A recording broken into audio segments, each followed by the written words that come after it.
I looked around the room and saw nothing. It was too dark. Although I couldn't see anything, I could still feel it, and the sensations that slowly washed over me were wonderful. Almost wonderful enough to make me forget about the headache that was tearing me apart. As I turned my head to the left, I caught the faint but musky scent of an aroused woman. I thought my head would fly off its axis, but I forced myself to feel it. Then I realized that I had done something terrible, because the soft ass I was touching was too small to be Mabel's ass. Who? I began. But this syllable was enough to cause an explosion in my heat again. "Just relax, baby," she said. I immediately recognized this voice.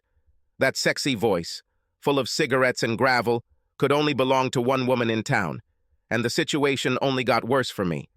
I tried as hard as I could, but I really couldn't remember anything from the last 24 hours or any reason why my wife's sister would end up in bed with me giving me pleasure. "Janet, as nice as this is, can you stop?" I said. Suddenly light pierced the darkness. It was like another explosion in my overly sensitive skull. "Oops, I probably shouldn't have done that," she said quietly. "But I think you're wondering what's going on here, aren't you?" Yes," I said. That's one of the questions running through my head. "So you don't remember anything that happened last night?" she asked. "Not a bit," I said. "But the way my head feels, I'm sure alcohol played a big role." "You deserved and needed to lose your temper for a while, honey," she said. "Actually, now I'm going to make sure we go crazy every now and then." "What do you mean, we?" I asked. "Mabel is already going to kill me." "Mabel's gone, darling. Don't you remember that too?" she asked. "Did someone give me tequila?" I asked. When I drink tequila, I lose a lot of my short-term memory. I also do really stupid things. Please tell me I didn't have more than 1 or 2 shots. She shook her head vigorously. Just watching her beautiful face move from side to side was enough to make my stomach spin. I quickly jumped out of bed and headed to the bathroom. I crashed straight into the wall where the bathroom should have been. I looked at Janet, and she pointed to the door. I ran through the doorway behind her. I turned left and saw the toilet. The seat was soft and pink. I barely had time to pick it up before the contents of my digestive tract erupted out of me and into the bowl. "Feeling better?" she asked. She helped me up and gave me a bottle of mouthwash and a brand new toothbrush.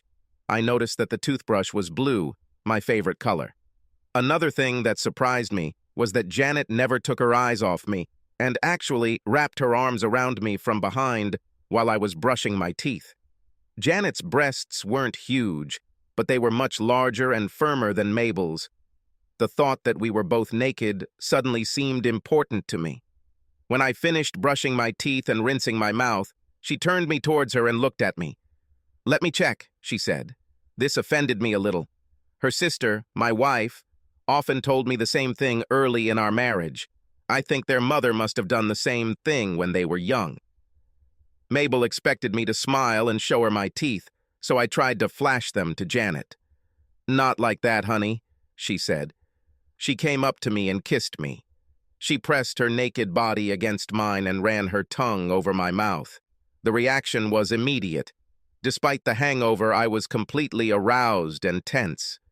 "So even after last night, you still want more, huh?" she asked. "Janet, what I really want are answers," I said. "Okay, honey, you get dressed. We still have to go to the bank when it opens in about an hour, but we can have coffee and eat until I explain everything to you." My name is Mabel Forrester. I walked along the road all night. The dogs chased me several times. My legs were cut and bleeding. Yesterday I wore very expensive high heels, and the tattered remains of them were discarded hours ago. These shoes were great for a night out, but useless for walking on country roads. Thank God it was finally light. I was still 4 or 5 miles from town and even further from home. If I even still had a home. If my damn sister decided, I probably didn't have it. I couldn't believe this little bitch. After everything I've done for her. She still stuck the knife in my back. It was true that she was always jealous of me, but I couldn't believe that she would stab me in the back like that. Whoever said blood is thicker than water has clearly never met Janet. Finally, lights appeared on the road behind me. The truck with the two teenagers inside slowed down as they approached me. I turned and saw that it was the Miller boy with Sarah Winslow sitting next to him. There were a couple of other children in the back of the truck. They were probably going to the lake for summer fun. I waved as they approached, but for some reason, as soon as they recognized me, they sped up and drove past. My legs hurt, my feet hurt, and I was hungry. I kept walking because I knew that if I stopped, I wouldn't be able to get up and walk again for a long time. I thought about the reaction on the children's faces when they recognized me. I knew it would be bad. Small towns are known for their unforgiving nature in certain situations, but their response was much worse than I expected. Have I really stepped so far that I am beyond Christian forgiveness and mercy? Just 24 hours ago, I woke up in my big wheelchair bed. I was the undisputed queen of these two interconnected small rural Iowa towns that made up our community. I was a queen not because of anything I did, although I would probably never admit it, but because of my husband. The funny thing about it was that he wasn't from here at all. He didn't grow up in Harrison or Delaval. He was only here for me. I met David Forrester while visiting my parents, who now lived in Chicago. They moved closer to advanced medical facilities. My mother had a condition that caused chronic pain, and there was a clinic in Chicago that specialized in several conditions, all of which were derivatives of the same condition. Anyway, Dave followed me home to spend more time with me and never left. We got married and decided to stay here. It was 23 years ago. The two towns of Harrison and Delaville each had their own mayors, sheriffs, and all other government offices. Each of them had their own schools. Two cities were founded by brothers who could not get along. In the early days, cities competed, but nowadays, due to the economy, they depended on each other. My good guy from Chicago, Mark, came into my life. Since both cities were tiny rural towns, there were many things they both needed. That first weekend when Dave arrived, one of my friends was desperate because he couldn't get his tractor fixed. He ran all over town trying to find someone who would let him borrow or rent his. Dave had a degree in mechanical engineering and suggested we look at the tractor. A part for the tractor had to be ordered, but he was able to go to a local shop and make a part that would work until the original part left the factory. As soon as this became known, Dave was accepted into both cities. Typically, farmers had to call the nearest major city to get a factory representative. They had to pay for travel and a large markup for both spare parts and labor, etc.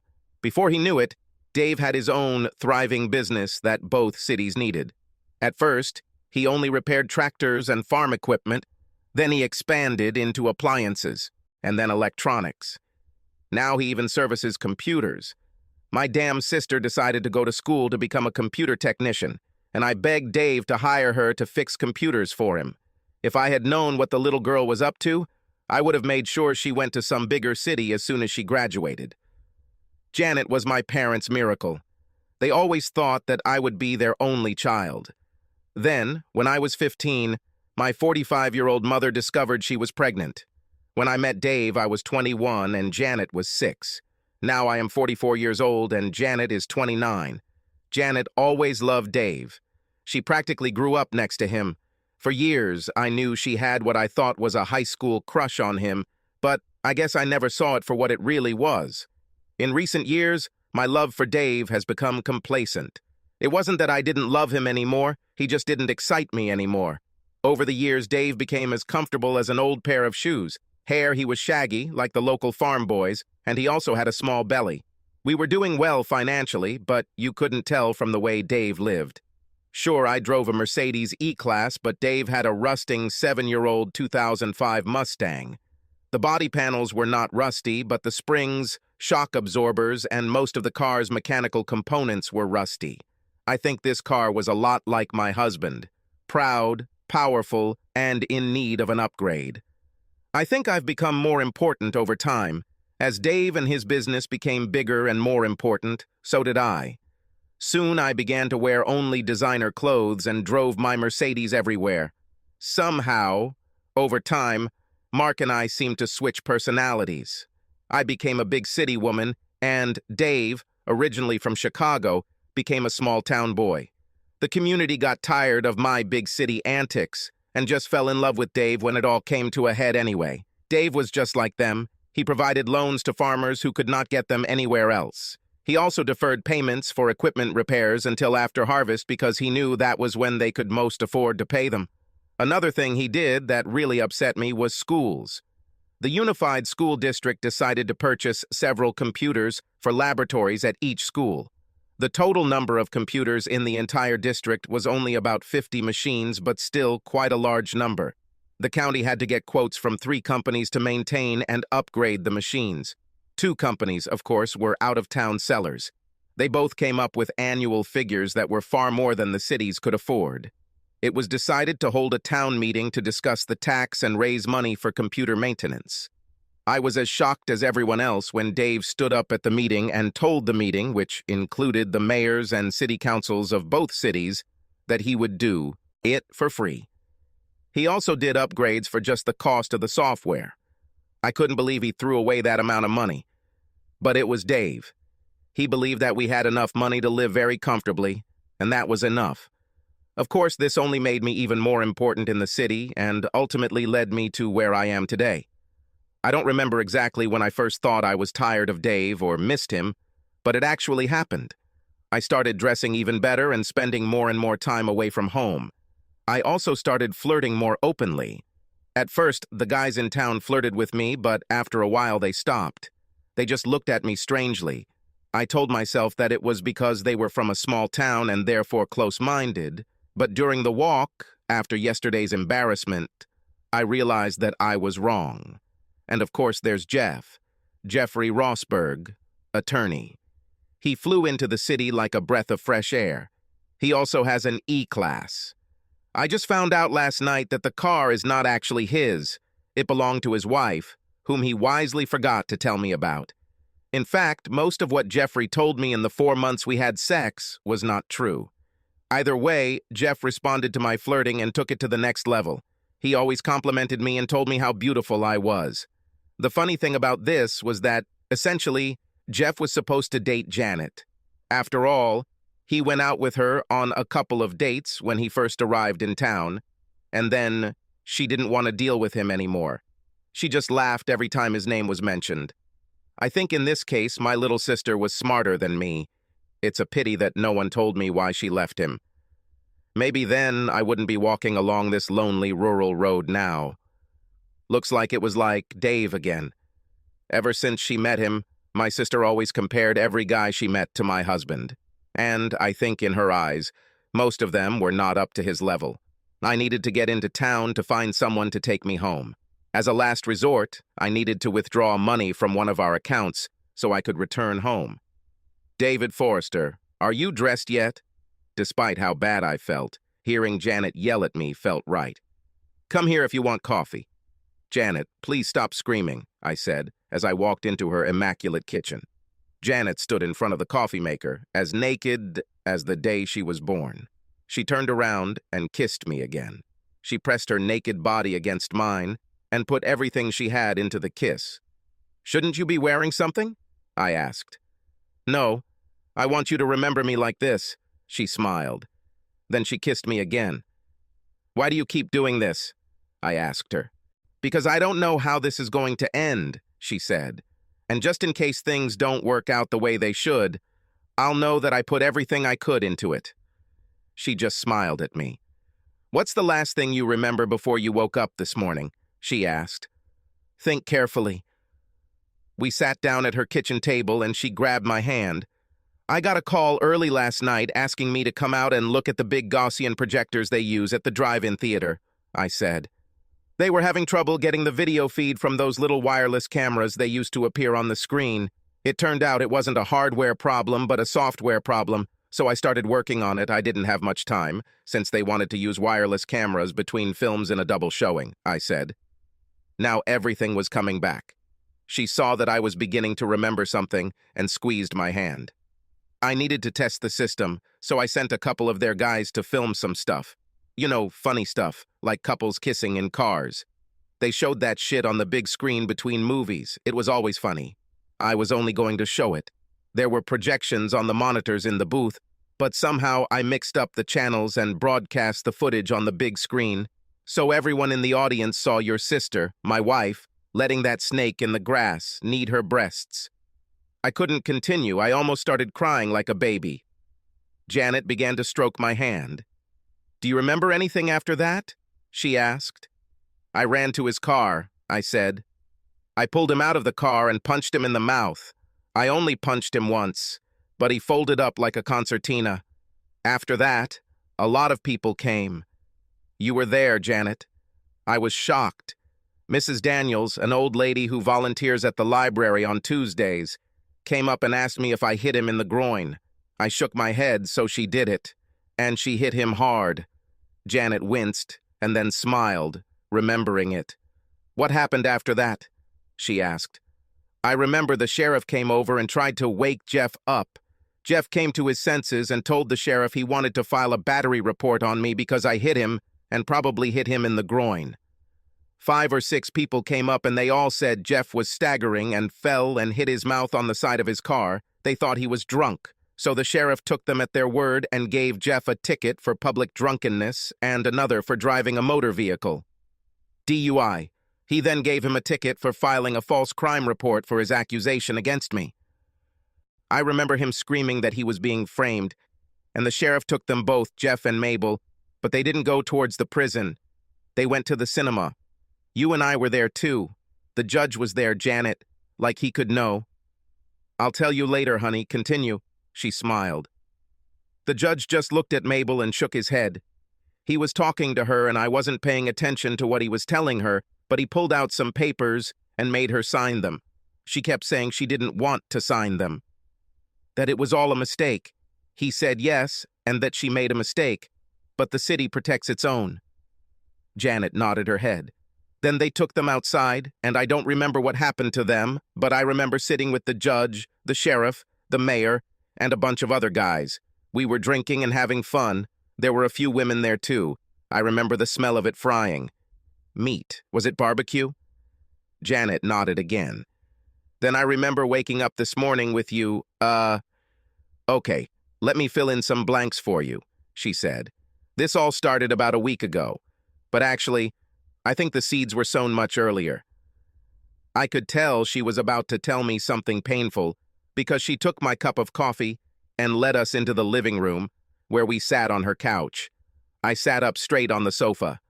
I was afraid that any position where I had to lean or lean back would cause my still aching head to fall off my neck. Janet, on the other hand, sat next to me as close as possible. She threw her legs over my lap and still held my hands. "Comfortable?" she asked. I nodded and she looked at her watch. It was almost 9. There was no chance of reaching the city in 12 minutes. I didn't care because I didn't know why we would go to the bank at all. "Okay, I'm sure you know that ever since I knew what boys were, I've had a crush on you. What you don't know is that it wasn't a high school crush. Over the years, Mabel and I have had we had a fight over you once. The last one was just a week ago. We'll get to that later. Anyway, I've had boyfriends here and there because I'm human, but none of them were right for you." She smiled at me and kissed my hand. "About 6 weeks ago, I started dating Jeff Rosberg. We went out a couple of times, and as usual, he just wasn't you. I haven't gotten rid of guys just because they weren't you, but I thought he was pretty creepy. I felt like he was just another skirt hunter, and I wasn't going to be another one of his prey. Then when I checked him out on the internet, it got even more interesting. He's probably one of the biggest liars in the world. The car he's driving drives, not his. It's his wife's car. The firm he works for is not his. He's not a lawyer, he's a paralegal. He just files court papers for the lawyers at the firm. The firm belongs to his wife's father, and his last name isn't actually Rosberg. That's his wife's family's last name, and they just let him take it when he married her. So I left him." She smiled at me again. I began to enjoy her company. "So after we broke up, I started hearing from people that we slept together, which wasn't true. I didn't care as long as he didn't say it in front of me. But then people started asking me really weird questions, like, 'Have you ever slept with your sister?' It turned out he was going around town telling people that he slept with Mabel, too. And I thought it was the same as with me. Complete nonsense. Then last week I saw them behind a restaurant on 4th Street. He had his hand under her skirt and she just stood there letting him do it. So I walked up to them and hit him, asking, how could she be so stupid? Janet got really emotional, so I gave her a little hug for what she did. This caused her to groan a little. Anyway, she just looked at me really blankly, with her eyes wide, she said.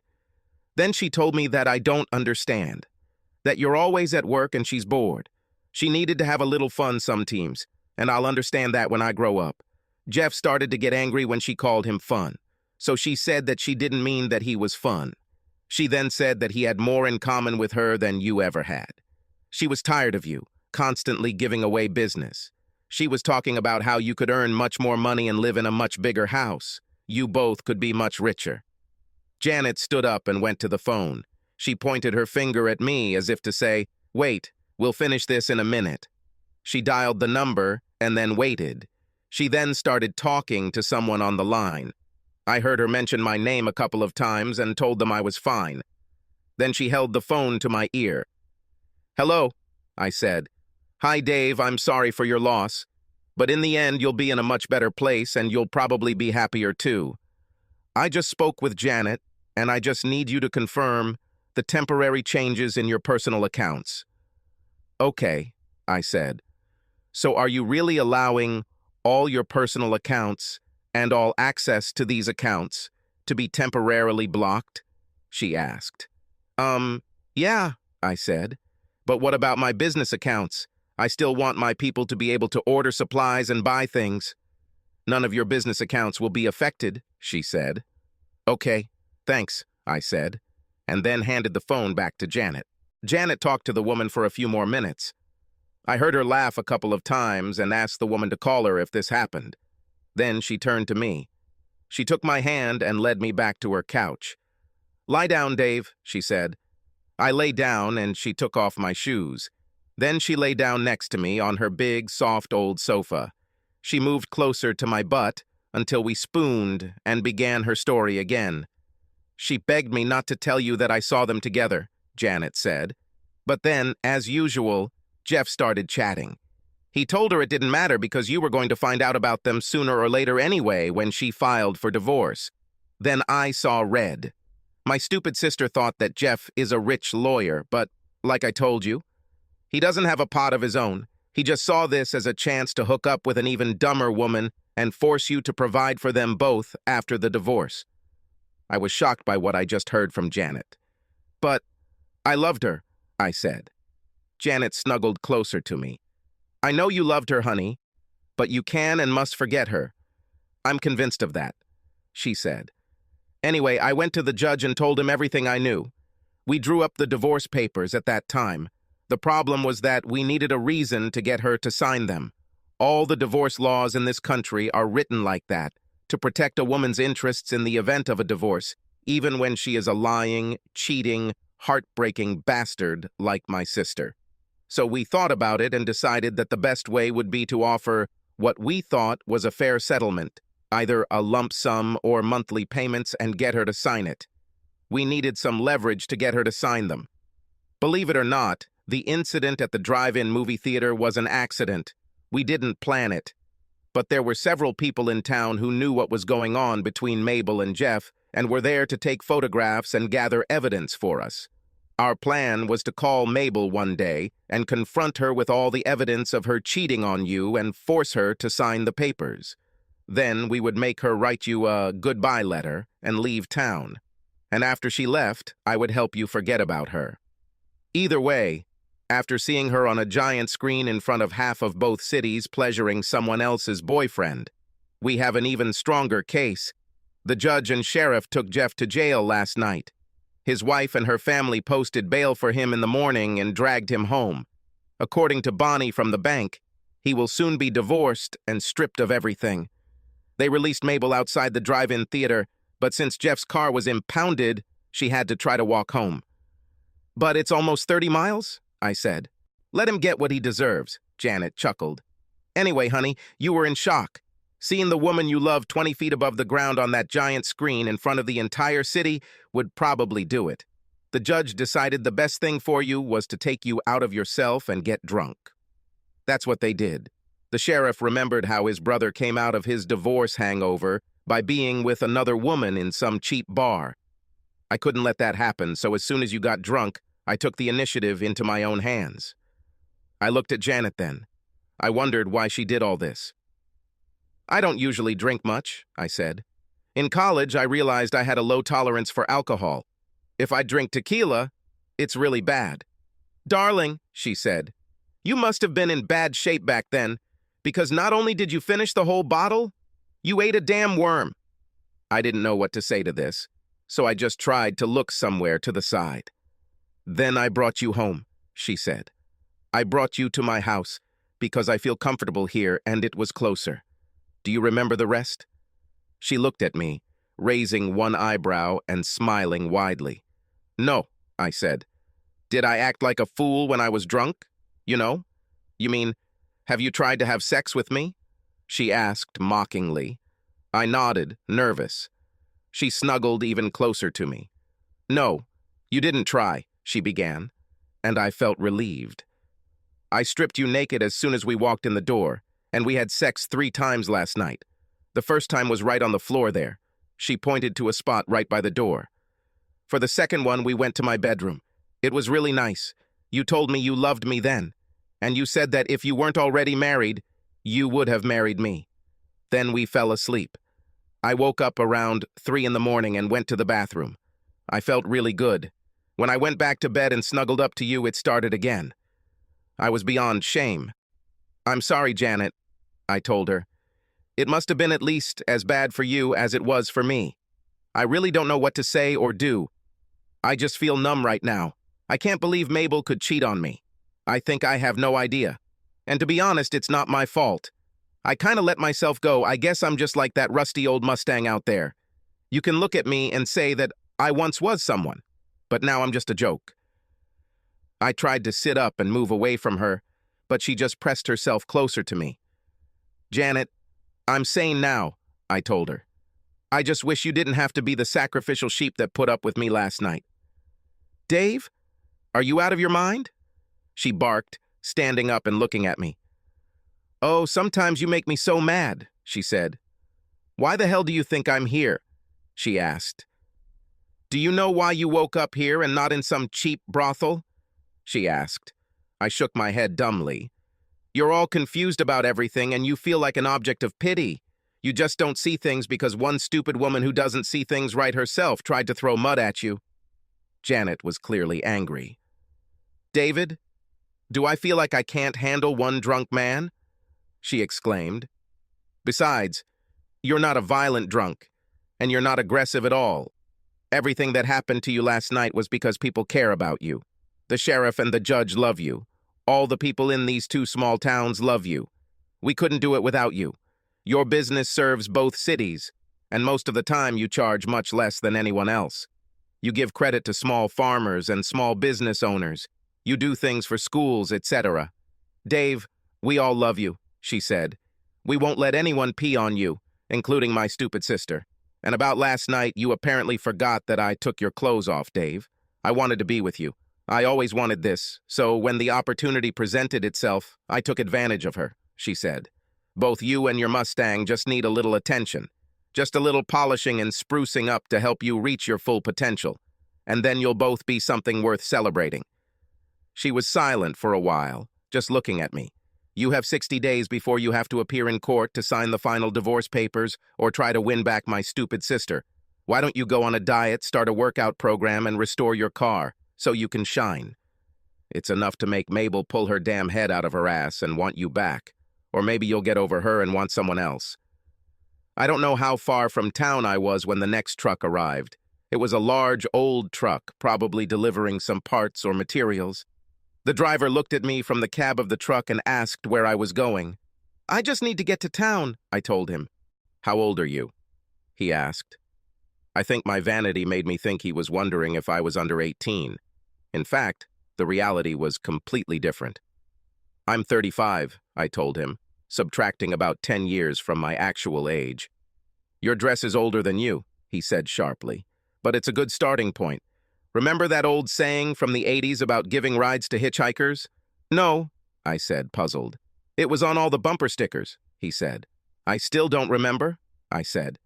"Gasoline, grass, or—" he hinted. "Ah," I said, remembering. "I don't have money to give you for gas because I'm going to the bank in town. I've never smoked marijuana, so I don't have that either, and I don't see how we can—" I began. I was sure that the driver would not leave me in trouble, many miles from the city. He stuck his head back into the cabin and started the engine, starting to drive away. "Wait!" I screamed. No matter what I had to do, I couldn't take another step. He helped me climb into the bed of his truck. He then took off my dress and started having sex with me. I was surprised and numb.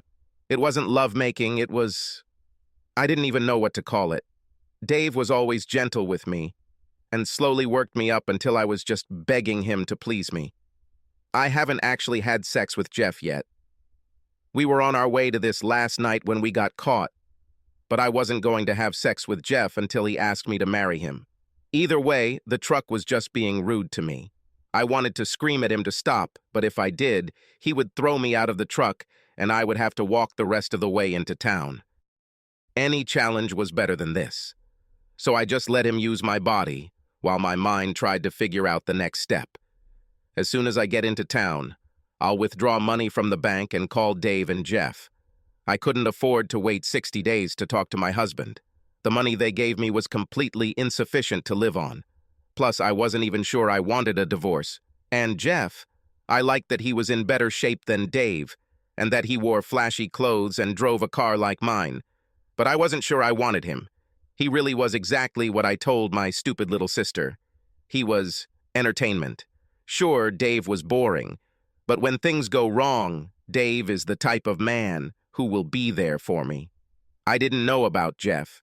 There was also the fact that even though he was out of shape, Dave was trying to protect me.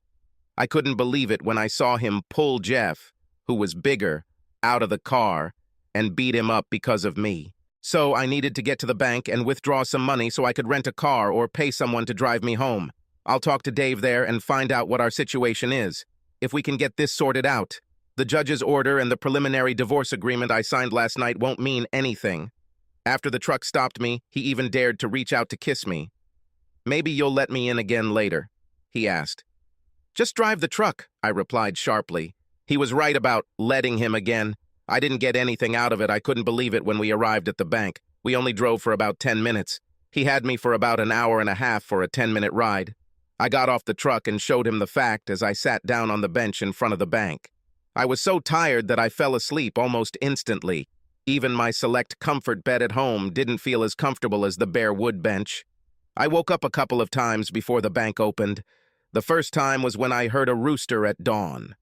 I knew that there were still a few hours before the bank opened at 9 in the morning. I walked up to the diner and asked the waitress if I could have breakfast if I promised to come back and pay for it later when the bank opened. She looked at me as if I were an insect crawling out from under a stone. "Hell no," she snorted. "Without money, there is no food."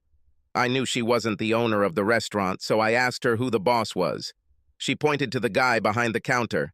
I walked up to him and slammed my hand on the plate in front of him. "Do you know who I am?" I asked him. "Just a woman who slept in her dress," he said. "Do you know my name?" I shouted at him. Everyone in the diner looked at us. "Mabel, not only do I know your name, I know the size of your saggy breasts and how you like to be touched and pinched.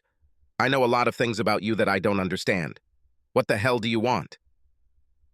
He spoke quietly, so it did not arouse interest among his clients. The tone of his voice made it clear to me that not only did he know about last night, but he also had no intention of cutting me any slack. I turned and walked away, maintaining my dignity. On my way past the back of the restaurant, I saw a guy knock on the door. The door opened, and the cook gave him a bag of food. I approached him and asked if I could have some of this food. "Show me your breasts," he muttered. I looked around and made sure that no one could see us. Then I leaned forward and pulled down the front of my dress. He reached out and roughly grabbed my left breast. "They're kind of flat and saggy," he said. He turned my back to him and grabbed my butt. Hey, where's my food? I asked. I am starving. What food? He asked, clutching his bag tighter. You said if I showed you my breasts, you'd give me some of your food, I reminded him. No, he said. That's what you heard. You came up and asked if you could have some of my food. I didn't say you could or that I would share with you. I just asked you to show me your breasts. There was no food deal. Plus, all you have to do is walk up to the door and knock. This food is all the leftovers they can't sell. That's what I love about this town. They give it away because they can't sell it. You let everyone who asks to see your breasts and touch your butt? I left him and went to knock on the door. The young man who opened it almost died from shock. He quickly closed the door in my face. I returned to the bank and sat down on my bench again. A few minutes later, I fell asleep again. An hour or so later, I woke up when I thought several large drops of rain fell on me. I thought I was going to get wet, but luckily it stopped. The next time I woke up, it was bright and sunny outside and the bank was about to open. I wondered why none of the bank employees woke me up when they came inside. Dave did a lot of business with this bank. They couldn't afford to break their relationship with me. Several children pointed at me and laughed. I looked angrily at their mother, who took them away, and she also smiled. I knew that my dress was wrinkled, but that was no reason to be rude. Sally Anderson, who worked at the bank, saw me when I walked in and smiled, looking away. I realized that she was also going to start laughing at me. I stood in line with the cashiers. The man at the end of the line looked at me as if he was terrified. He started coughing and quickly went and sat down at the table the bank provided for filling out forms or writing checks. The woman in line in front of me now motioned for me to move forward. She tried not to laugh as she dialed a number on her cell phone. She stayed about 5 feet away from me in line. Mary Dickinson came over and took me out of the line, leading me to her office. Mary and I went to school together, and she used to handle all our bills. Hi, Mary, I said. I'm glad you came for me. I don't have a wallet, and I need money. Oh, it doesn't matter. She smiled. Finally, I said. I thought that I had finally found someone in this small town who respected me the way I deserved. I noticed Mary dialing a number on the phone and trying her best not to laugh. What's so funny about my wrinkled dress? I asked. It's not the dress, Mary said, laughing. She took out a mirror from one of her tables. She handed me a mirror and I looked at myself. My makeup was terrible. My eyeliner ran down my face, giving me the appearance of a raccoon. My expensive lip gloss was smeared vulgarly all over my face. Probably when the truck driver kissed me while he made love to me.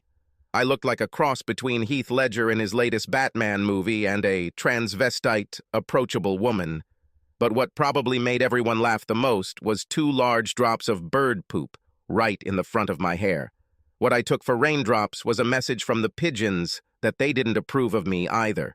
So, you said it doesn't matter that I don't have my wallet or ID, I said with as much dignity as I could muster. I think $200 will be enough, I said. When I said it didn't matter, Mary began. What I meant was that it doesn't matter whether you have a wallet or not, because I can't give you money.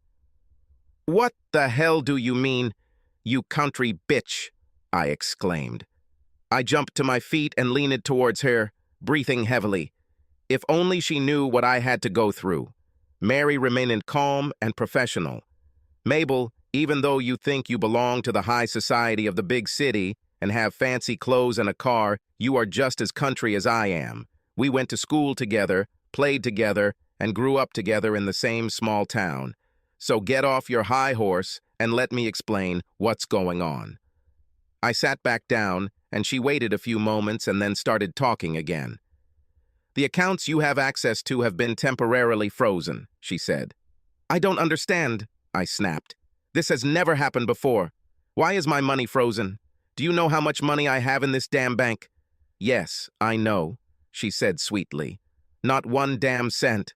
All the money in each of these accounts, including the credit cards you don't have on you right now, belongs to your husband, or if the information from last night is correct, soon-to-be ex-husband. I don't understand what's going on here, I snapped.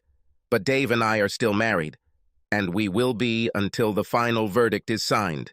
I'll get myself a great lawyer, and in 60 days no papers will be signed. Dave and I will be together again, and all you rednecks will have a lot of time to eat a crow covered in shit. Mary started laughing. What's so funny? I barked. You should have taken out the last R.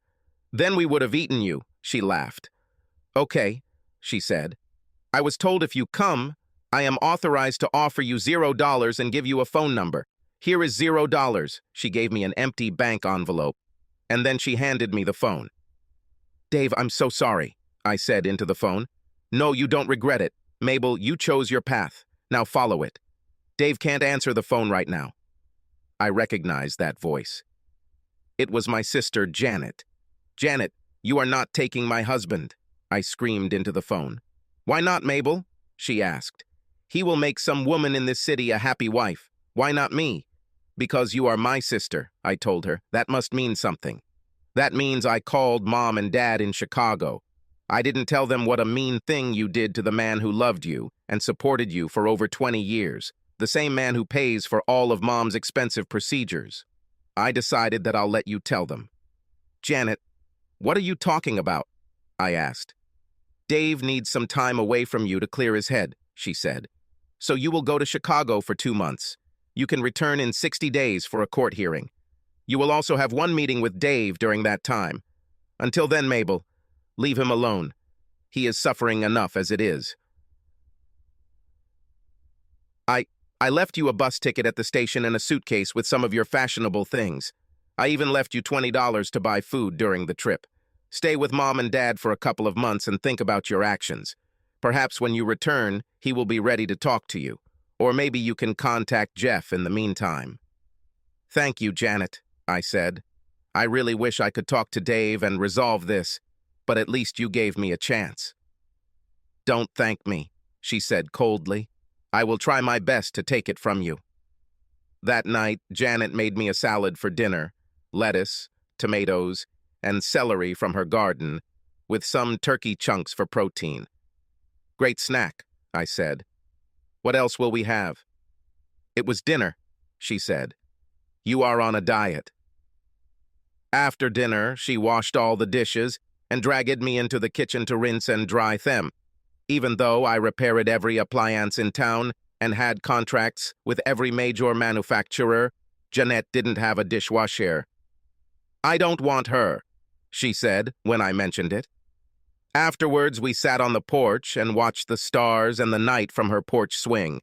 When it got cooler, she wrapped a blanket around us and we sat rocking and talking. She made me talk about everything I felt. It felt really good to talk it out. She also told me many things that I never knew about her. I watched her grow up, but apparently there are things about the people we know and love that are secrets to all of us. Janet managed my computer repair department, but she didn't have her own computer at home. She had an iPad that she could use for email and internet services, but at home she preferred simplicity. She was basically a country girl educated in the city. Mabel, on the other hand, wanted all the modern conveniences. She only kept things until a new model came out. The more complex a thing was, the more she valued it. Mabel hasn't worked a day. She considered herself to belong to the fast pace of the modern city and thought life here was boring. Perhaps staying in Chicago was the best decision for her. When it was time for bed, I grabbed the blanket we were using on the porch and headed to the couch. What are you going to do? Asked Janet. I'm going to bed, I said. Our bedroom is upstairs, she said sharply. Janet, I've already taken too much advantage of your hospitality, I began. God, what an idiot you are, she chuckled. Okay, last night we slept together. True, you were drunk, but I wasn't. You've already made love to me more than once. If you don't want to have sex with me, that's fine. But why should I suffer? What do you mean by suffering? I asked. Last night, for the first time, I got what my sister had for half her damn life. I fell asleep holding someone who cared about me. I was so happy that the first thing that came to my mind this morning was, well, you remember. Anyway, I know you didn't mean what you said last night, and I don't demand it from you. but I really would like you to sleep next to me at least for a few more nights. Me. There's no need for me to be here alone in my little house while you wander alone in that supermarket you and Mabel called home. She looked at me and smiled. I won't bite you unless you ask. I won't pressure you. Let's just be friends. I promise. I followed her upstairs, remembering what her body looked like without clothes. As I lay down that night, listening to her breathing as she pressed herself against me, I tried to compare it to sleeping next to her sister. I don't know where I came from because when I woke up the next morning, she pulled me out of bed. "Come on, get up. It's time to get up," she said. "What?" I said. "What's for breakfast?" "Dirt," she smiled. "We're going for morning exercises. Breakfast will be only after we get rid of the belly."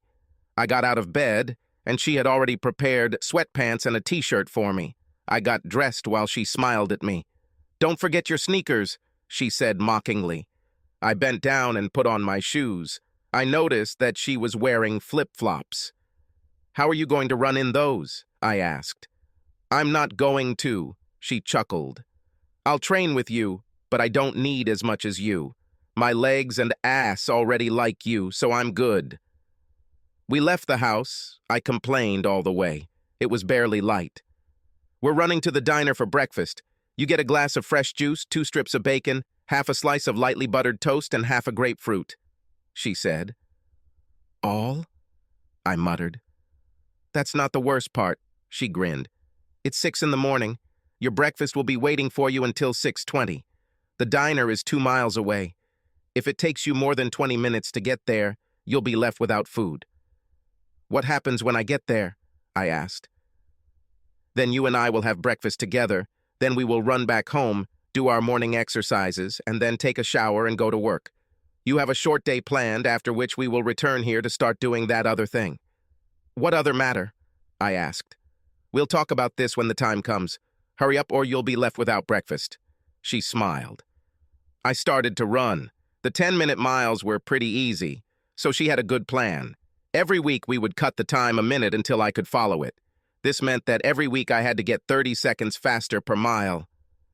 This meant that by the end of the 4th week, I would have achieved the fastest speed I had ever run, 8 minutes per mile. I didn't know what would happen next, but now I just wanted my breakfast, so I ran. Every time I fell behind or tried to relax, Janet pulled ahead. Just seeing her attractive ass in those shorts made me want to run faster. When we arrived at the diner, Rose, the waitress, smiled at us and pointed to our table. She looked at the clock on the wall, and we had 30 seconds left before we would be hungry. Janet told me how proud she was of me. She kicked off her flip-flops under the table and ran her bare feet up and down my sweaty feet. She seemed to enjoy touching me every chance she got. It was so different from Mabel, and the way she only touched me when we had sex. I noticed how all the men in the diner were looking at Janet in her gym clothes. The strange thing about all of this was that when Mabel got dressed, she did it so that people would notice her, and she had to walk around and make sure that everyone saw her. She then had to point out to me that people were looking at her. Somehow, Janet made it clear to me that only my opinion was important to her. We returned home much more slowly. When we arrived and I was about to collapse, she looked at me and said, "Oh no, cowboy. We're not done yet. Squats and push-ups. We need to get our upper body in shape, too." Janet's concept of squats was strange. I lay down on the floor and bent my knees. She sat on top of my legs, holding my legs for leverage. Every time I got up, she kissed me.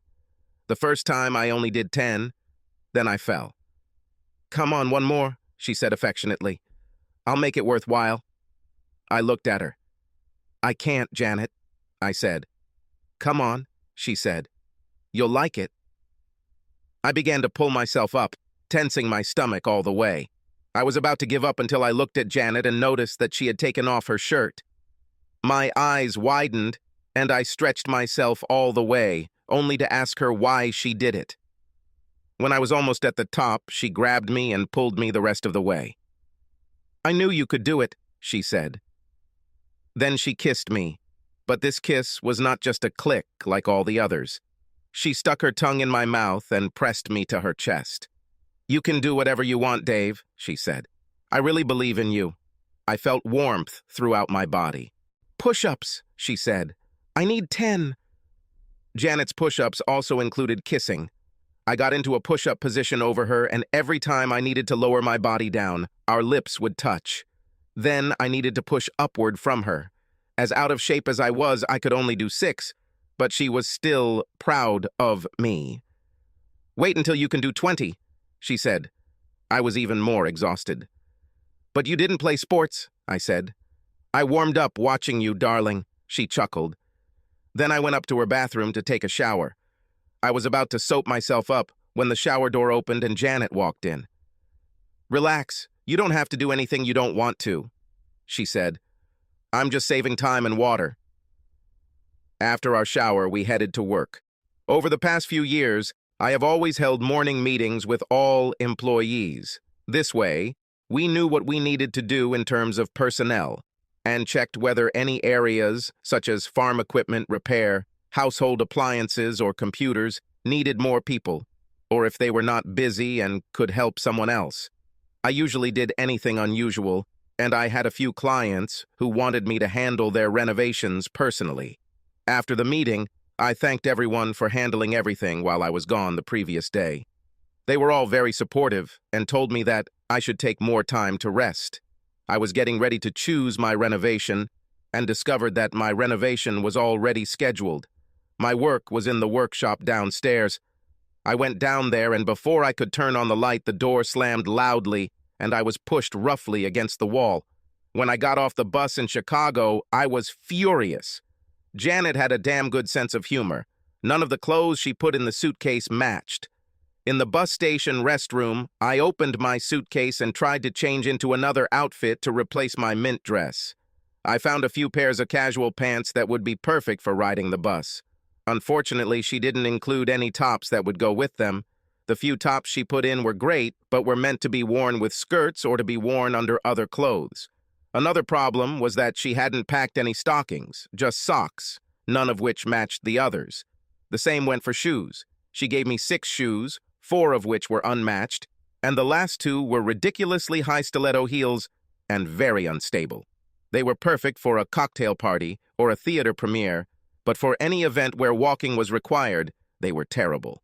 So I ended up wearing loud yellow pants that were too tight and an orange and purple striped shirt. I wore them without stockings or socks and in shoes that, in this context, made me look like an approachable girl. My bus was leaving soon, so all I could do was quickly try to remove the bird poop from my hair. This meant I didn't have time to do my makeup, and, believe it or not, Janet somehow forgot to send the makeup with me. So I looked like a circus clown turned approachable girl with smudged Joker makeup and dried bird droppings in my hair as I boarded the bus. And guess what? It still didn't give me any privacy. As soon as the bus started moving, the old man stood up, walked 3 seats, and sat down next to me. "How much does sex cost?" he asked so loudly that I was sure everyone on the bus heard him. My life couldn't get any better. It was an 8-hour bus ride. The only window on the bus that didn't open was the one next to me. However, the bus seat was even more comfortable than my bench, so I quickly fell asleep. I woke up and found the old man next to me groping my breasts. I hit him so hard that he fell out of his seat, and then started muttering to everyone that I was the only available woman he had ever dated who was anything but friendly. And that I'm too expensive. He also confided in the man he sat next to that I wasn't worth it because my breasts were soft. The man really needed to learn to whisper, because everyone on the damn bus could hear him. When we stopped at the first station, the driver made everyone get off the bus. I begged him to let me stay on the bus and sleep, but he refused. He said that we would only be at the station for 20 minutes, and I could sit on the bench in front of the station, and he would arrive right in 20 minutes and wake me up if I fell asleep. That's exactly what I did. After my recent adventure, I was as tired as ever and my legs hurt a lot. I got off the bus, dragging my suitcase behind me, and sat down on a bench right in front of the station. Of course, I fell asleep, and the bus driver woke me up a few minutes later. He smiled at me when he woke me up. "Did someone shit in my hair again?" I asked. "No," he smiled, pointing down. Suddenly, I noticed that someone's small dog was urinating on the leg of the bench on which I was sitting, and all this was pouring on me. I moved my leg and he pointed to the sign I had just sat next to. When I first sat down, I saw a sign that I thought was the name of the station we were at. In my condition, I didn't feel the need to read anything that didn't say Chicago in it. The sign read, "Fresh paint." I tried to stand up, only to find that my clothes were stuck to the quickly drying bench. The driver picked me up, tearing my shirt in the process. I didn't care anymore. I just wanted to get to Chicago and start planning how I would get back to one of my men. The driver did not allow me to board the bus. He put a stack of newspapers on the seat to protect it from my clothes getting painted on them. Then we hit the road. When we arrived at the train station in Chicago, I stood up only to find newspapers stuck to the back of my clothes. I just got up and got off the bus. My mom and dad were waiting for me. I could tell by their faces that they were wondering what had happened to me. My father walked towards me and then quickly backed away. "Mabel, you smell like cat piss," he said. "Actually, Dad, it's dog urine, but that's a long story," I said. The people at the bus station smiled and laughed at my clothes and my face and, of course, at the newspapers stuck to my back. My mother didn't say a word. Moms always know. My dad was his normal self. He laughed and smiled, trying to keep the conversation going. We were all shocked when the old man I was riding with part of the way came over and said to my dad, "Hey, buddy, if I were you, I'd find another available girl. Her services are too expensive, her breasts are too soft, she's mean and she smells cat urine. I think she might have a disease. If you're so desperate for a woman, there are plenty of prostitutes here. Let this one go." He walked away, leaving my dad standing with his mouth open. As soon as we got into the car, my dad asked me what the man was talking about. "Just a misunderstanding, Dad," I smiled. Then my mother took the initiative into her own hands. "Mabel, what have you done?" she asked, looking at me as if she saw through me. "Mom, how do you know I did something?" I squealed. "Mabel, if someone did something bad to you, you would be the first to tell Dave about it and he would deal with it. This man loves you. He would never let anyone hurt you for anything in the world. If Dave did something bad to you, you should have called your sister first and then us. Janet called us and told us to come pick you up at the station. When I asked her if Dave and her were okay, she said that she is fine, and Dave is in a lot of pain, but he'll be fine in the end. All of this suggests that you did something, so what did you do?" She insisted. Even my father looked at me. "Is it so bad that you can't fix it?" he asked. "I'm not sure I want to fix this," I said. "Dave is boring, so I found someone else." My dad braked so hard that I almost flew through the windshield. "What?" he asked. He just looked at me like I was stupid. Over the next few days, I adjusted to life at my parents' house. They mentioned several times a day that they weren't too happy about me returning to the nest, even temporarily. Their house was a 3-room colonial. There was their bedroom where they slept.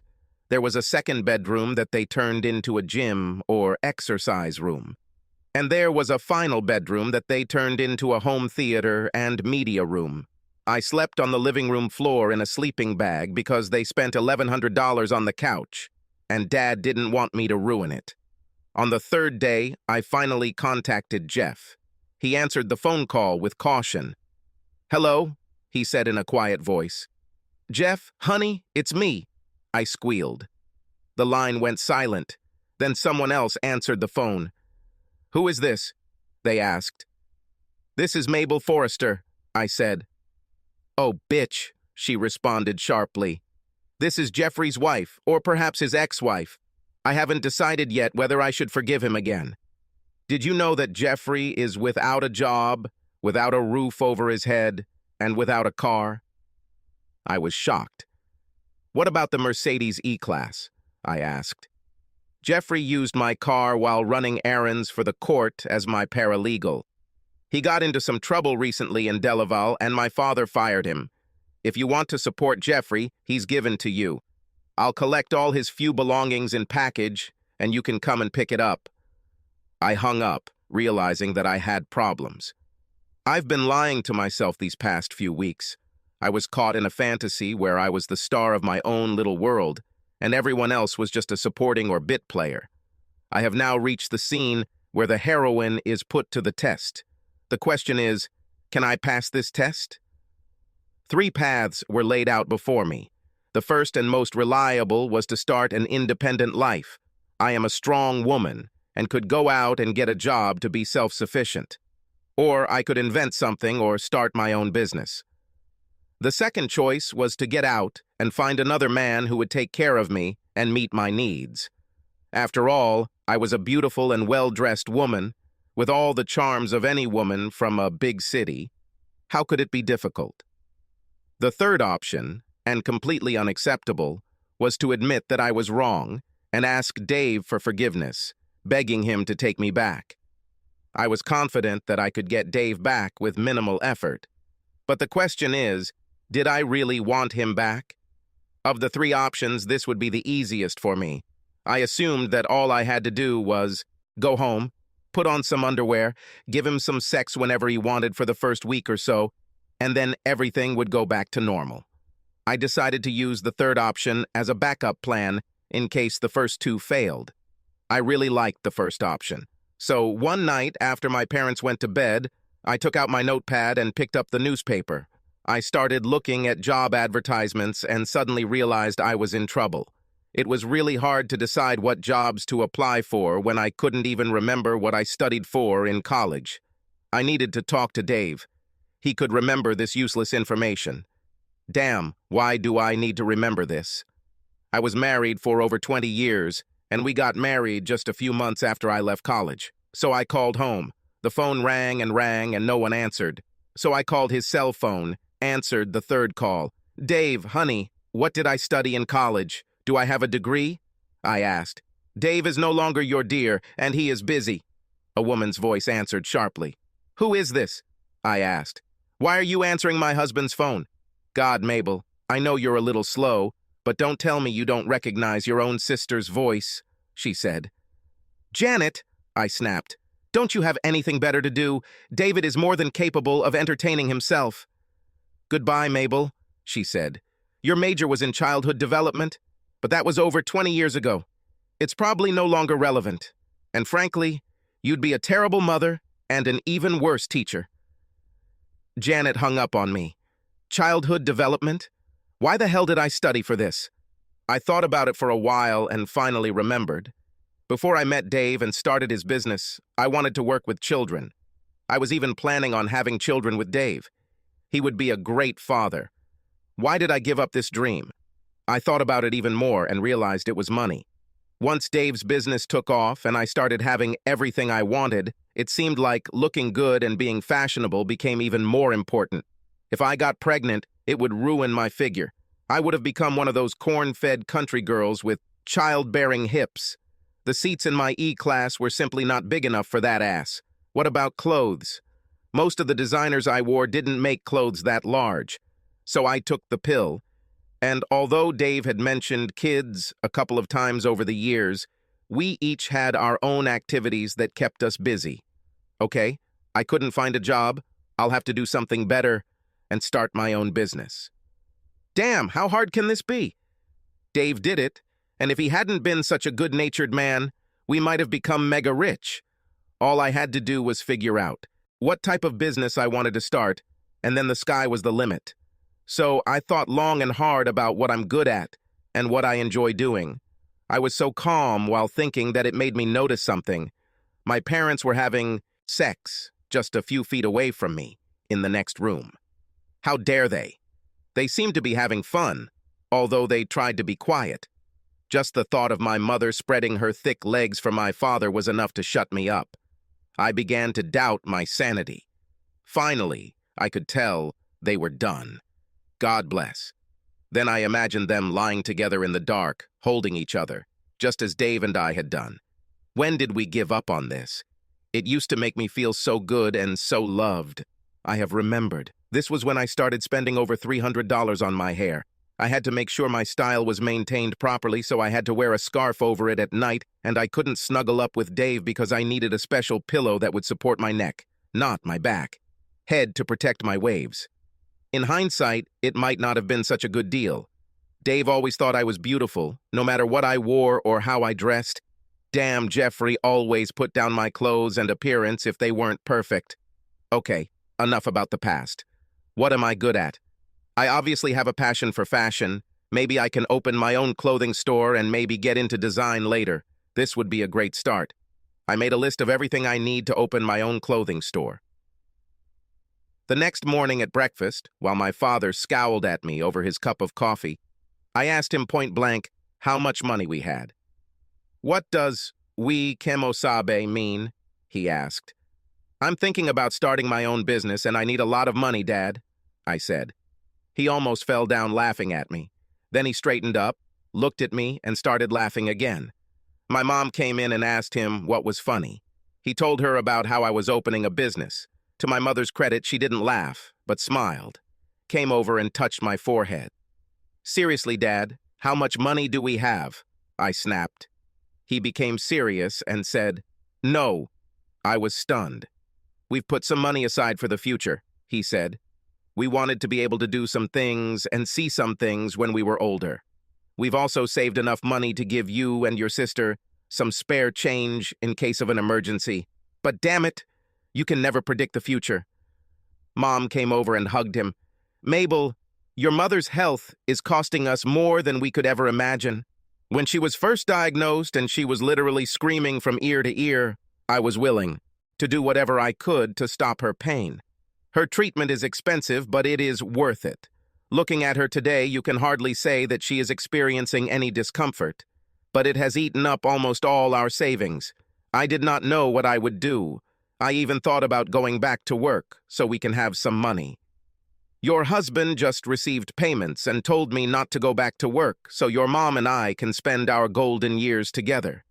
He told young people to work. We deserve a rest.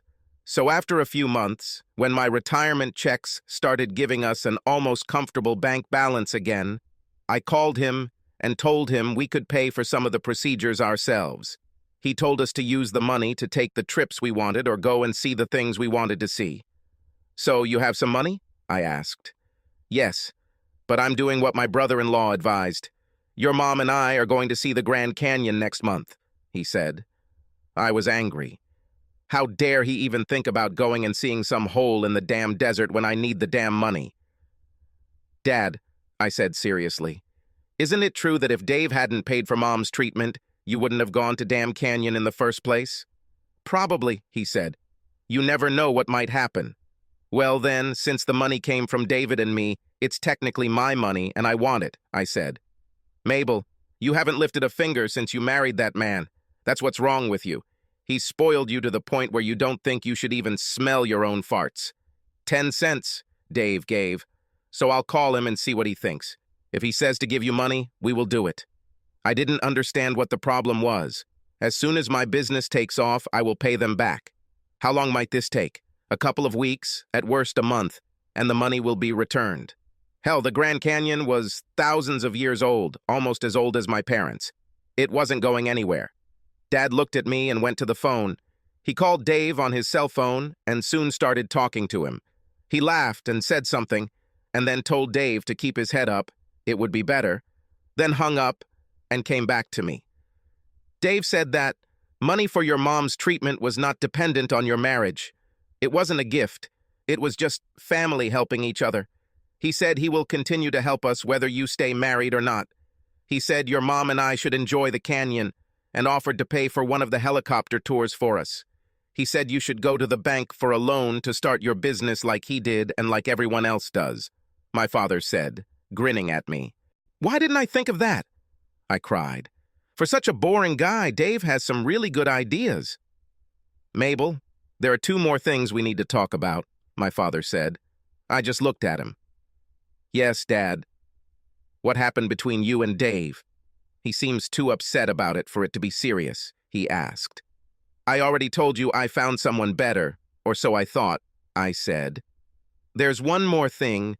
You should probably start paying us rent to live here," he said. "What?" I screamed. "How can you even think about charging your own daughter rent to sleep on the floor in this?" I wisely didn't finish my sentence. I just nodded and told him we'd talk about it when I got back from the bank. I borrowed a dress from my mom that didn't look too bad. I went to the bank and filled out an application for a loan. I had to wait over an hour to see the loan manager. He asked me the stupidest questions I've ever heard. Things like, do I have collateral? Do I have business management experience? He wanted to see my business plan and list of expenses. Am I going to rent or buy? Rent or buy what? I had no idea what he was talking about. I got up, apologized, and went home. I was roughly slammed against the wall in my workshop. I thought that maybe someone wanted to steal some tools and equipment. If I had remained silent and not created problems for them, perhaps they would have simply left. I felt the man's hands slide down my sides and reach behind me. They were clearly checking to see if I had a weapon. My heart was beating so fast that I thought it would fly out of my chest. I couldn't remember being so scared for a long time. The attacker reached in front of me and began to unzip my pants. I reached for the light switch on the wall and looked at Janet's smiling face. "You scared the crap out of me," I shouted. "Well, you won't take care of your end of our deal," she shouted back. Janet was wearing overalls, the kind worn by mechanics and technicians. She pulled her long hair into a ponytail and wore a backwards baseball cap. She was also wearing safety glasses, but the zipper of the jumpsuit stopped at her waist, and I could see two bare breasts threatening to burst out at any moment. "What do you mean I don't care about my goal?" I asked. "Last night you slept in bed with a healthy, naked woman who clearly wanted to cuddle with you. And you didn't do a damn thing," she said. "You said we don't have to do anything?" I said, reminding her. "Well, I lied," she said. "Did you enjoy sleeping in my bed last night?" I nodded my head. "I really did. It was like when Mabel and I were younger, only better.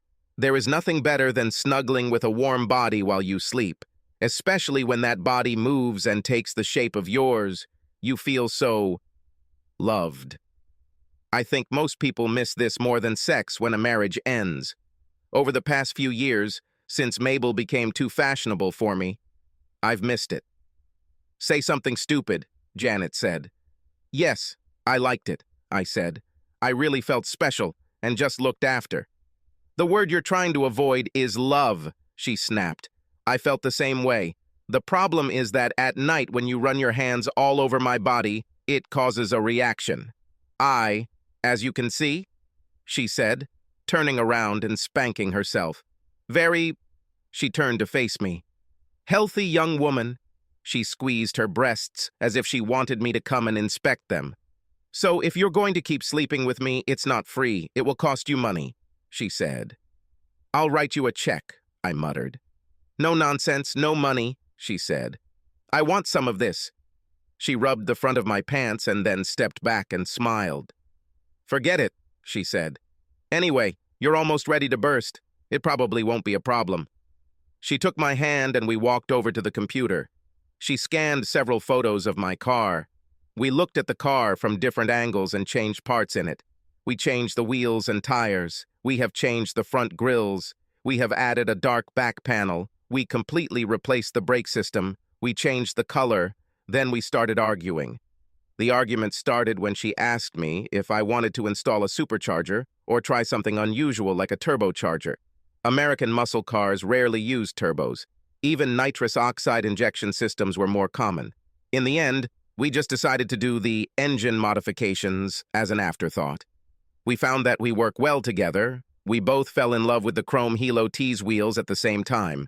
Janet wanted 20-inch wheels. I reminded her that these wheels were not lightweight, so the extra 2 inches in diameter would slow the car down. We ordered wheels with Hankook racing tires. We then found and ordered drilled and slotted brake rotors and pure white brake calipers to match the paint color we chose.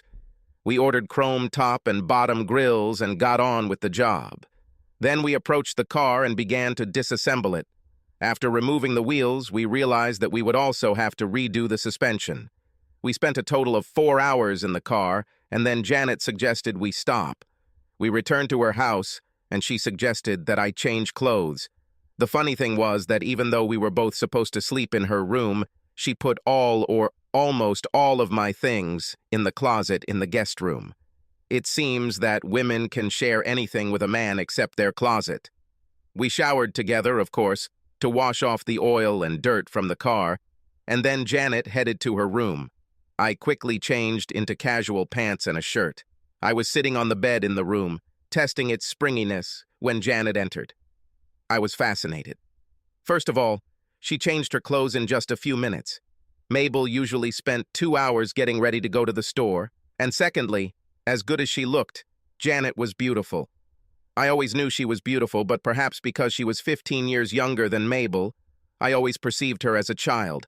But at almost 30, she became a real woman. She had beautiful round buttocks that fit perfectly in jeans. It wasn't a model's butt, barely noticeable. That was real country girl ass. Her waist was terribly thin and then widened out again to match her attractive breasts. They seemed to have a life of their own as they bounced and moved under her shirt. Even under the control of the bra, there was enough movement to realize that they were real. "Where are we going?" I asked her. "To the cinema," she said. "Don't worry, we won't go to the drive-in movie theater. But we need to get you out in front of people so people can see that this thing with my stupid sister didn't break you." And off we went. We went to see the new film with Nicolas Cage. Janet adored Nicolas Cage. As we left the theater, we walked down the street, and I couldn't help but hold her hand as we discussed what we liked and didn't like about the movie. It was another one of those qualities about her. I simply never lacked things to talk about with Janet. Mabel and I rarely spoke. I always start conversations about business or events in the city. She wasn't interested. She would talk about new clothes or vacation spots, and I really wasn't interested in those things. So I guess we just stopped talking after a while. We had dinner at a diner and laughed the whole time. Then we went home to sit on the porch and talk some more. Janet could be so open about many topics, but at the same time, there were things that she simply refused to take seriously, like when I thanked her for spending so much time with me and helping me get through what Mabel did to me. She just rolled her eyes and said, "Men." She was also very unpredictable. While we were having dinner at the restaurant, a couple of people came up to us to express their regret about what happened between Mabel and me. I was surprised how much people in town cared. Anyway, when the conversation turned to a couple of people about how Janet and I got along, Janet became very nervous. "Well, I have to help him feel better. We're family," Janet said. "He's not ready to date yet, Sally, so don't rush to take off your big undies too soon." The next morning, when we returned home from our morning run, Millie Tyler was waiting for us on Janet's porch. "Good morning, Janet," she said sharply. And then, slowly, like maple syrup dripping down the side of a tree in early autumn, she said, "Good morning, Dave." Janet went on the offensive. "Millie Tyler, it's too early in the morning for decent people to come visit. Besides, we don't have time for visitors. Dave needs to do his morning exercises." "He looks perfectly healthy," Millie said, smiling at me. "I just came to tell him that I'm really sorry for how that damn Mabel treated him, and I wanted to invite him over for dinner and help him through his time of grief." She looked at me, and for the first time I noticed the size of Millie's breasts and the fact that she was obviously not wearing a bra. "Dave, you need to be careful when choosing the person to help you get over Mabel. I'm sure you don't want to be in the same situation in, say, 15 years. She was so unobtrusive that I didn't immediately understand her hint, but Janet did, and it started. Janet went from the sweet and caring woman I had always known to something completely different this morning. "Millie, get your ass off my porch and never come to my house again. If Dave decides to come back to the house he shares with Mabel, you can visit him there, or he can come to you if he wants. But never again. Don't come here if you know it's good for you." "Well, I baked him this fresh strawberry pie," Millie smiled, handing me a plate of pie. Janet quickly snatched the pie before I could accept it and threw it halfway down the driveway. "He's on a diet. He doesn't need your damn cake. And he's allergic to strawberries," she snapped. "Now get lost." Then she stared at me and grabbed my hand, dragging me into the house. Janet held my knees as I did crunches, but there was no kissing. And when I did push-ups, I had to do them alone while she just counted. I wanted so badly to get to 20 to see what I would get. but even though my arms hurt, I only made it to 14. "You don't care anymore about me becoming a better person?" I asked. "Do you want more time to stare at Millie's huge breasts?" Janet barked. "Of course not. These things are too big. She'll probably strangle me in my sleep," I said. "So what size do you like?" she asked. "Well, Millie's are obviously too big," I said. "And to be honest, Mabel's were too small. So someone in the middle would be perfect." This made Janet smile again. Over the next few weeks, we were together almost all the time. We got up together and kind of played sports together. We went to work together, had lunch together. We worked on my car together, ate dinner together, and every night we talked and watched the evening sky together. During this month, I lost almost 9 kilograms. I looked much younger and in better shape than I had in a long time. In the 5th week, Janet suddenly suggested that I go into town and get my hair cut. She knew exactly what she wanted and told the hairdresser.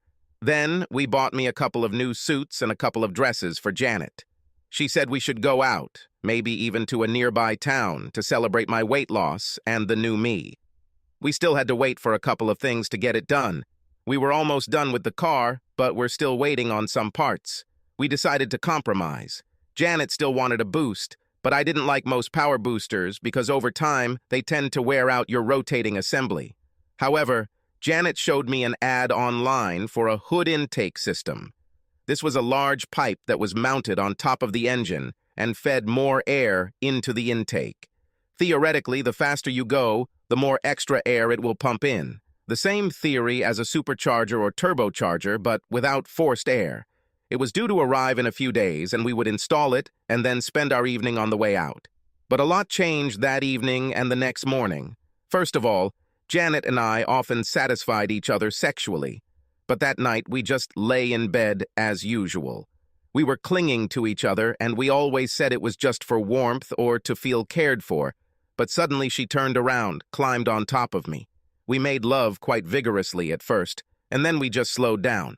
Don't get me wrong, we were both healthy people, and we had sex several times a month, not as often as she'd hinted she'd like, and certainly not as often as I would like, but this time was just different. Instead of her screaming, "Take me," or something like that, she said things that were much more personal. It seemed like they shouldn't be discussed. I remember her saying, "Make me yours, Dave." And in the depths of my soul, I then realized that I wanted her to become mine. She simply whispered those 3 words that ruined our wonderful casual relationship. "Love you, Dave." Then she suddenly stood up and left the bed. It was as if I saw something I shouldn't have seen. When I woke up the next morning, Janet was different. I tried to hug her, as I had done so many times over the past 5 weeks, but she pulled away from me. "Dave, I'm not feeling well this morning. I don't want to infect you if I have something," she said. "Can you go for a run without me?" "Yes, but I can't have breakfast without you," I told her. "Dave, I don't think I can eat today. If I do, I'm not sure it will stay with me," she replied. "What about our big dinner and a night on the town?" I asked. "Maybe we should postpone it?" "No, darling, I wouldn't miss this for the world," she smiled. "See you later." Being as unperceptive as I am, I didn't notice anything from that day. She did show up at work later and watched me work on the car. When we finished, she ran up and hugged me. This hug was the best part, even better than the car. Later that night at dinner, everything was perfect. Janet looked more beautiful than ever. The car was great, the food was great. I should have expected a few dark clouds. "Dave, I think you're ready to stand on your own 2 feet again," she said just after dinner. "At least all the damage my idiot sister did to you has been repaired." "Janet, what are you talking about?" I asked. "Nothing. I just think you're ready to go back to your own home and get on with your life," she said. "People are starting to talk about us." "But actually, Mabel will be in court next week as a witness in Jeff's divorce," she said. "This will give you 2 a chance to talk about your own." "What are you talking about?" I asked. "Is this related to last night?" "Don't worry about it," she said. "I could tell she was trying to be emotionless. You were just too good in bed, and I started acting stupid. You know, you and I are just 2 healthy people getting their needs met. It's always been about so that you're strong enough to make a choice. You're in better shape now, and you look a lot better, but you're still the same wonderful person my stupid sister married. I'm sure I saw a tear roll down her cheek. Go to court and look at her, she said. Then think about what you really want. If you decide you want her back, you can do it, but make sure she's the one who changes. There's nothing wrong with you. That night, we still slept together, but all we did was sleep. The next morning, Janet left for Chicago to spend time with her parents. I hate my parents. Over the last week, we've been running around turning the media room into a bedroom. Looks like we'll have a special guest who needs his own room. I'm sleeping on the living room floor like a damn puppy, and their special guest will have the room. I've even stopped trying to move to the couch in the middle of the night because if my dad catches me on the couch during his nightly trips to the bathroom, he gets mad. I gave up the idea of starting my own business and decided to choose the second option, find another man. I've only been on 3 dates in the last 7 weeks. None of them were promising except one. The first 2 guys were terrible. Guy number 1 was a stockbroker, and he was rich enough that he took me to a very exclusive French restaurant. We sat in a booth in the far corner. I asked for a table closer to the entrance or in the center, but when the head waiter asked where he wanted to sit, my witness pointed to the dark corners in the back. It's more romantic there, my witness told me. Dinner was great, and then he took me to his home. As soon as we entered, he went to his palace for the night.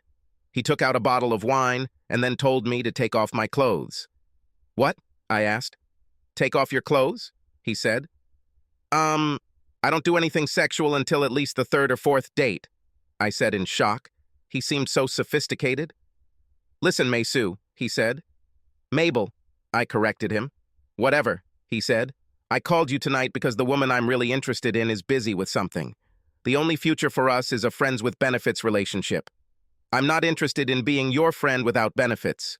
So if you want to wait until your 3rd or 4th date, you're crazy. There won't even be a second date. Now take off your clothes.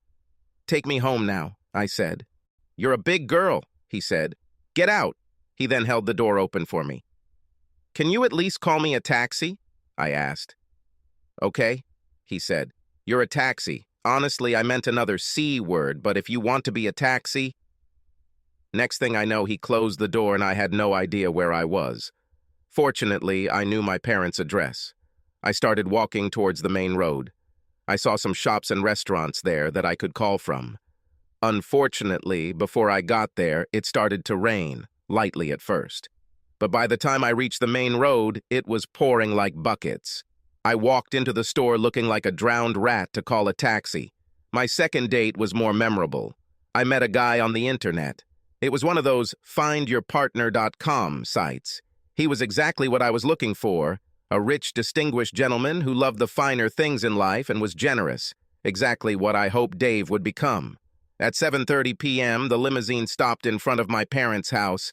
I went out and sat in it. There, in the back seat, was the oldest man I had ever seen. He was older than my grandparents when they died. He even had an oxygen tank built into the limousine. The first thing he told me, between ragged breaths, was that I was older than I told him. He also said that I was a little overweight. Before we could leave the block, he tried to squeeze one of my breasts with his bony hand. She's kind of soft, he said with a frown. Then his eyes rolled back and all sorts of alarms began to sound. The driver stopped the car and got into the back seat, began injecting him and beating him on the chest. While he was working on the old man, he looked at me and told me to get out of the car. We were about 5 miles from my parents' house. As I started walking, I noticed a store where I could probably call my dad. I headed towards the store. 2 guys jumped out of the alley and dragged me into it. One of them grabbed my bag and started going through it. "All you have is $3 damn dollars?" he exclaimed. "Where is the rest?" "That's all I have," I shrugged. "I'm going through a divorce." "Well, look at you," he exclaimed. "Okay, take off your clothes. We don't have all night." "There's no way I'm going to get naked in an alley so you can have sex with me," I screamed. His partner came up and hit me hard in the face. As my head began to spin, he laughed at me as he very gently removed my skirt. Then he took off my top, almost lovingly. I stood in an alley in just my bra and panties in front of two men whose faces I couldn't see because of the masks they were wearing. I couldn't believe how excited I was. But it's been a few months since I've had sex. Two guys grabbed my clothes and started to retreat.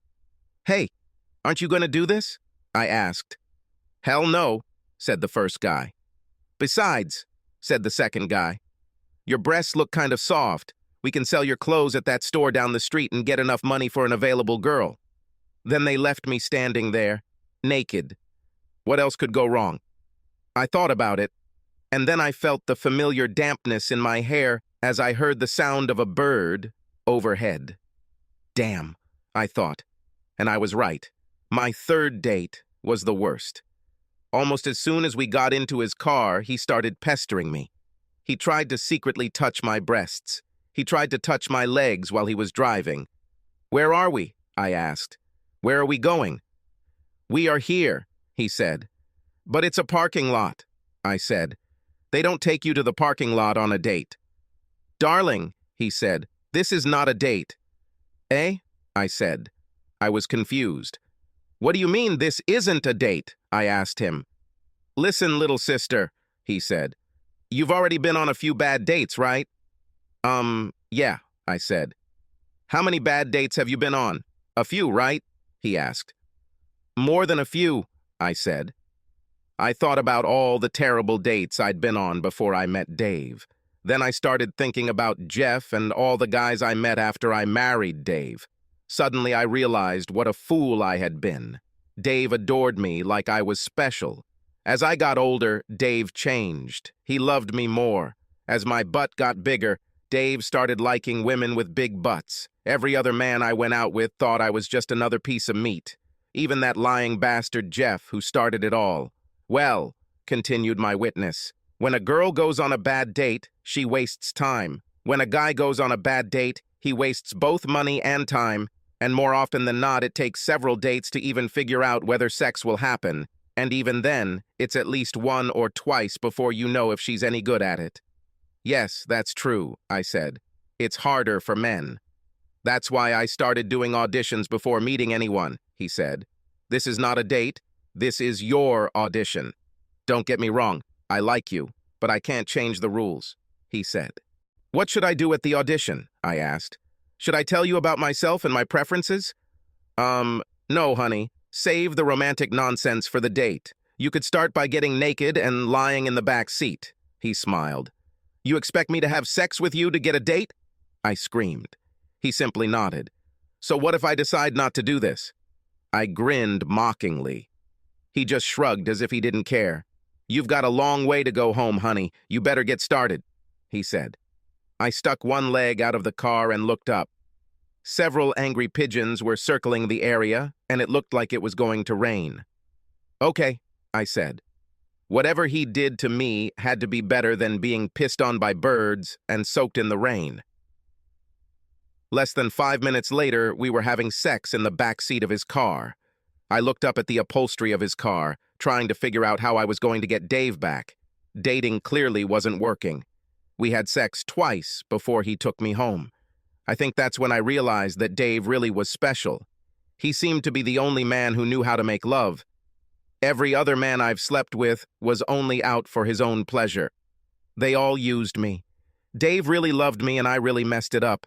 As soon as my witness stopped at my parents' house, I got out of the car as quickly as possible. Baby, thanks for listening," he said. "But I'm not sure I want to date you. You're like a piece of wood in bed." I was ready to explode with laughter until I noticed my mom, dad, and sister standing on the porch with their mouths wide open in surprise. "You're an easy girl," exclaimed Janet. She returned to the house. Mom and Dad followed her, leaving me alone. "Mabel, what the hell is wrong with you?" asked my dad. "Why does Janet have her own room?" I asked. "Janet is not married," my dad answered sharply. "She doesn't have a husband to go back to, and she's going through an emotional period right now. Dad, next week, if I don't play my cards right, I won't have a husband to go back to either," I cried. Janet and Mom then entered the room. Mabel cheated on Dave, sharply Janet snapped. She got caught and the whole town knew what was going on, so we all came together to help. How was she caught? Asked my father. You know how they go from car to car in the driveway and show people on the big screen. My father laughed at this. It's really funny when they catch someone eating or with mustard on their face, he laughed. Well, they caught your daughter with a guy squeezing her breasts while she pleasured him, Janet snapped. Almost everyone in the city saw it. They got together and asked her to sign the one that the judge issued. What is OND? Mom asked. An overnight scam, Janet said. In our state, a divorce takes a minimum of 60 days. In 10 days, Mabel and Dave will sign the final papers and divorce. They will have a meeting to decide if they want to change the terms of the divorce, which Mabel signed. She signed it under duress. I think they would have tarred and feathered her if she hadn't done that. But once she signed that document, essentially both she and Dave could do or not do what they wanted, with whomever they wanted. So she may be an approachable girl, but it's legit, and it will be even more so next week when she signs the final documents. I'm not signing a damn thing, I snapped. Over the last couple of months, I realized what I had, and I want this idiot back. You know I can wrap it around my little finger like this. When I leave for court tomorrow, I'm going to spend the entire week between Jeff's divorce and mine trying to get my husband back so this nightmare can end. Why are you here, Janet? And don't try to stop me from getting him back, I asked. I don't want him to make decisions about how to run his life because of what I want, she said. Dave is like that. He is probably the nicest person I know. I want him to understand what he wants and what will make him happy. I don't want to see him do anything because he's trapped in it no matter what. Then she went to her room. 2 days later, I got off the bus and took a taxi to my home. Surprisingly, the locks on the doors were not changed. My keys were even on the table in the hallway. This was a good sign. Dave didn't change the locks because he wanted me to be here. I went upstairs and took a good shower for the first time in a long time. I looked through my closet of nice clothes to choose an outfit. I posted a beautiful dress and an almost hidden sheer bra and panty set. The panties must have shrunk during the wash. I had a hard time getting them on my butt. When I did this, they became so tight that they left wrinkles on my legs, and the elastic at the waist broke. Of course, the bra will still fit. I couldn't put on the dress either. I had to choose a different outfit. It was also a tight fit, of course, but at least I got it on. I was supposed to appear in court at 10, and it was 9 in the morning, so I had to go. I sank into the plush seats of your car. Damn it, I missed it. I drove into the city and had just entered the city square when a white Mustang flew past me. It was a good car. Maybe I could get my stuck-in-the-mud husband to trade in his rusty old Mustang for one of these. The car parked a few places away from me. It was good to see new people moving into town. When the guy got out of the car, my jaw dropped. It was Dave, my husband. Dave. He lost about 13 kilograms and cut his hair. He was more handsome than ever. He disappeared while I was staring at him. I couldn't wait for him to come home in the evening. Maybe I'll even visit him at work. I haven't been there in years, so it was time to visit. Suddenly getting him back wasn't just something I had to do to survive, but something I actually wanted to do. I sat and watched from the back of the courtroom as a man's honor was destroyed. I could have been there if it weren't for my friends, I thought. Without the judge, the sheriff, and so many other people, especially Janet, I would be in the same condition as this poor guy.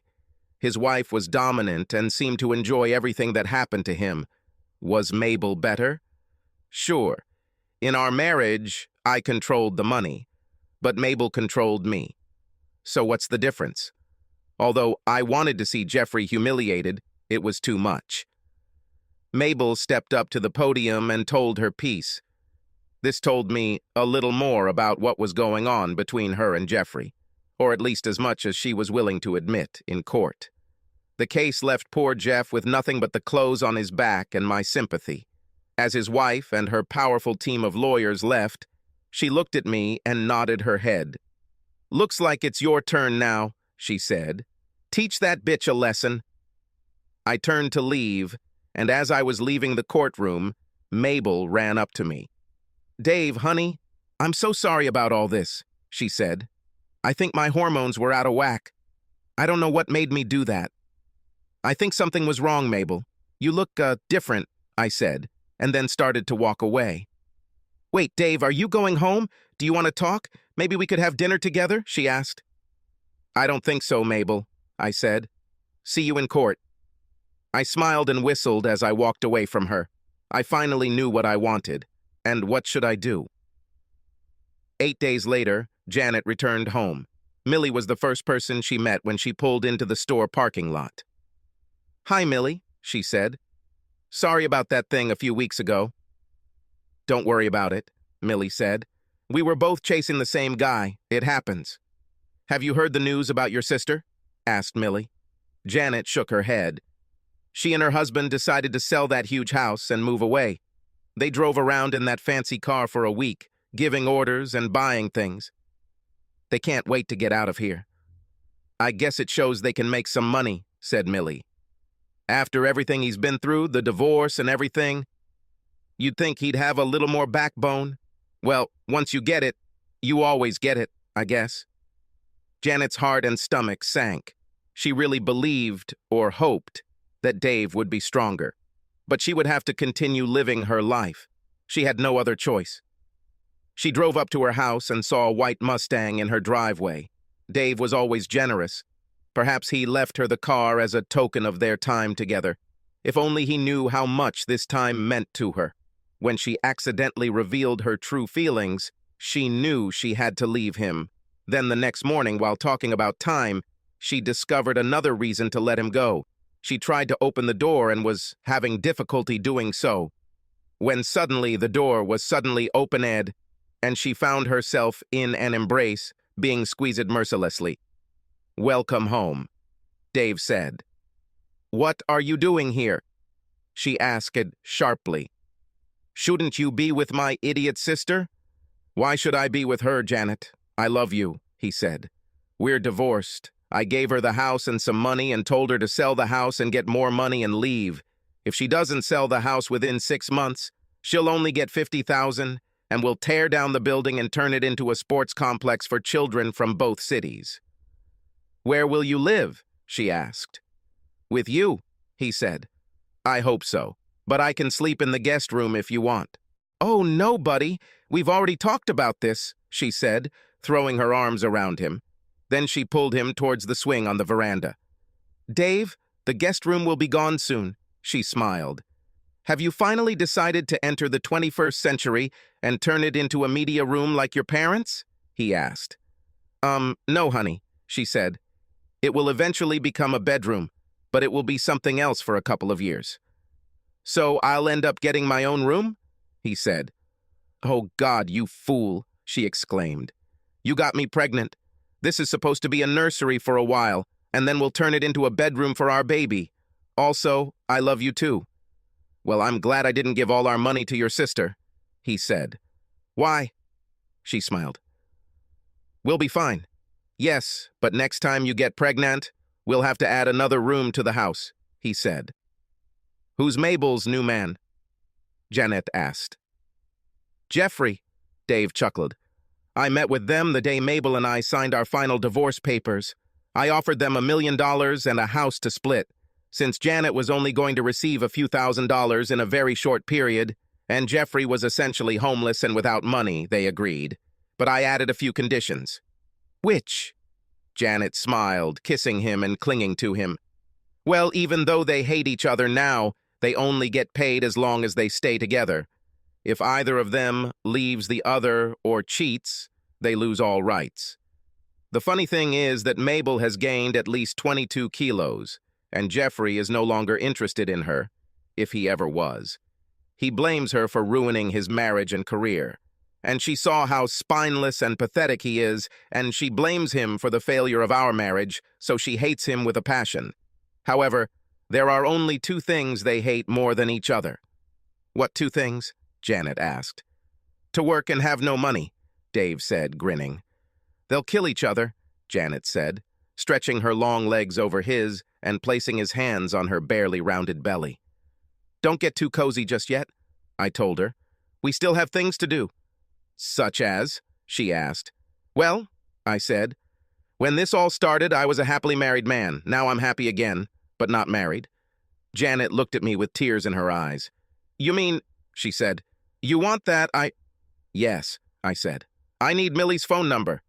Janet threw me onto the floor of the veranda and looked at me with an evil glint in her eyes. I felt the area near my thigh. Oh, damn, Janet, you broke it, I said.